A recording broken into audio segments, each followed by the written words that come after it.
Hello guys, isang mapagpalang araw po sa inyo, bati ni Kuya James, sa lahat ng ating mga kababayan sa buong mundo.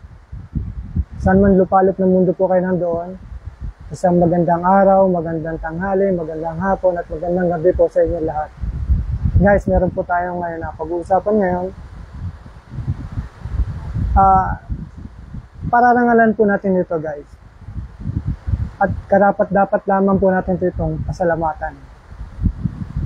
Ito po guys, ito po ang ating sundalong si Jefferson Facundo na kung saan po sa paggampanya ng kanyang tungkulin ay nagkaroon po siya ng naputol po ang kanyang daliri.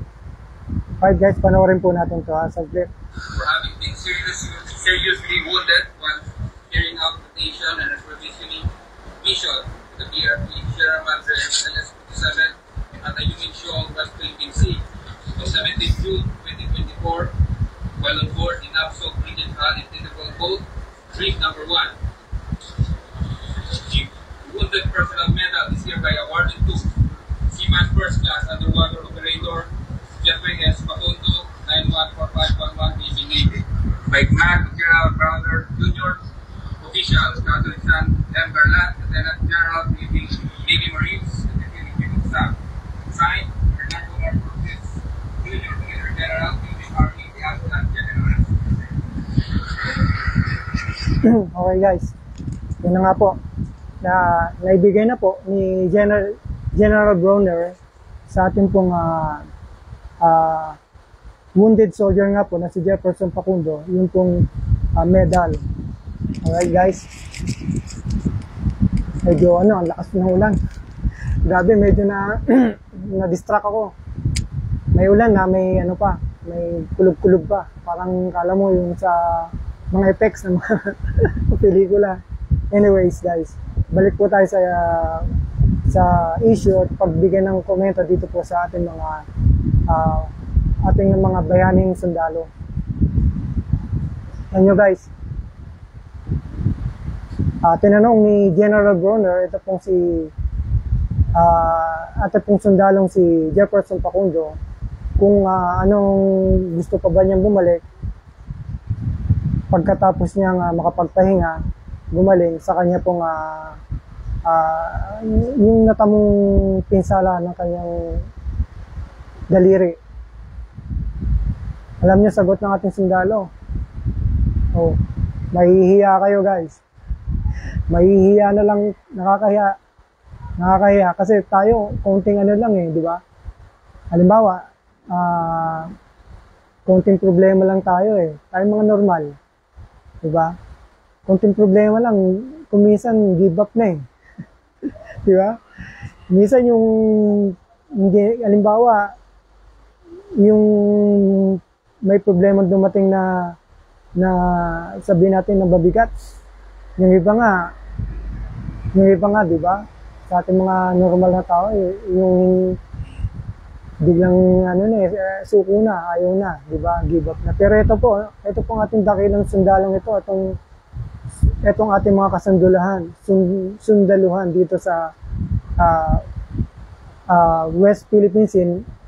Bilo nyo, kagaya nga po nitong si Jefferson Facundo. Ano sagot niya? Mahihiya ka talaga. Sabi niya, yes sir, babalik pa rin po ako. Kung bibigyan po ako ng pagkakataon, babalik pa rin daw siya. Diba guys? Tingnan nyo yun yung marugdog na pagmamahal niya para sa ating ilang bayan.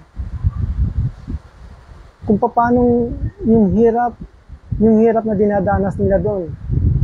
Guys, kung yung hirap na dinadanas ng ating mga sundalo doon, di rin natetest yung kanilang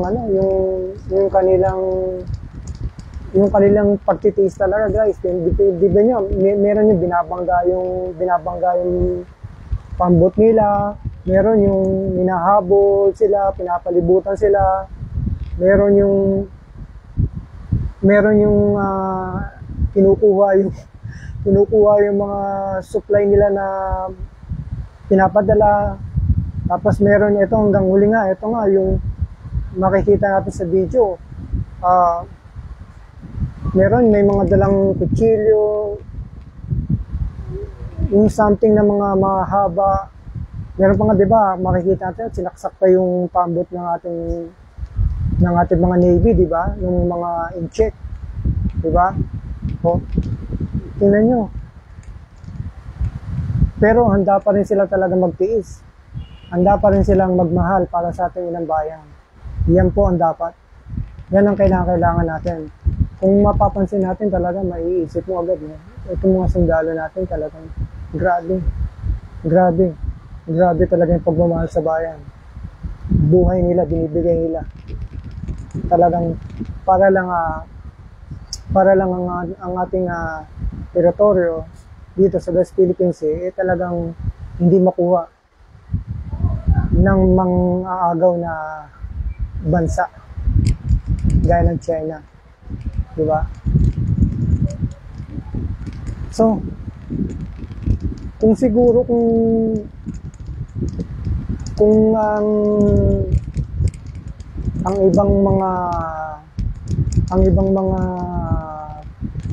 politiko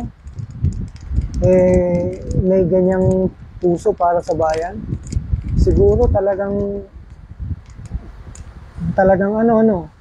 hindi ko naman nilalahat at wala akong tinutukoy. Sabi ko lang siguro kung yung mga ibang politiko, wala akong tinutukoy. Ang sinasabi ko lang kung siguro kung ang lahat ng politiko talagang marugdog ang pagmamahal para sa bayan, siguro ang ganda-ganda.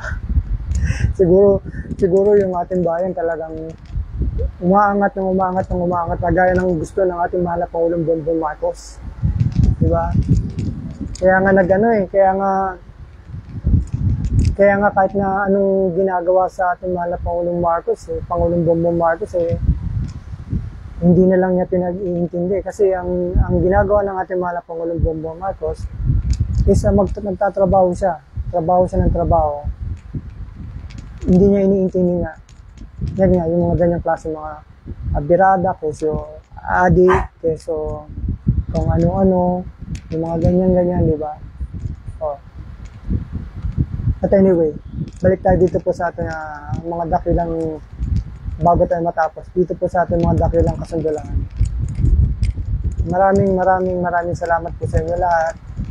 At lagi talagang ang aming pong saludo po sa inyong lahat. Hindi lamang po sa lahat ng sundalo, kundi maging sa lahat ng ating mga kapulisan. Maraming salamat po sa inyo pong pagmamahal po sa ating inang bayan. Alright guys, hanggang sa susunod po natin mga issue, muli magsama-sama tayo mga kaibigan, kababayan at mga chokarang dyan. Maraming salamat. Muli, ang payo po ni Kuya James, lagi natin tatandaan guys, lahat nating ginagawa, ang lahat nating sinasabi, darating ang panahon, ipagsusulit po natin ito. Dito man sa lupa, higit po doon sa langit. Alright, God bless guys. Hanggang sa susunod.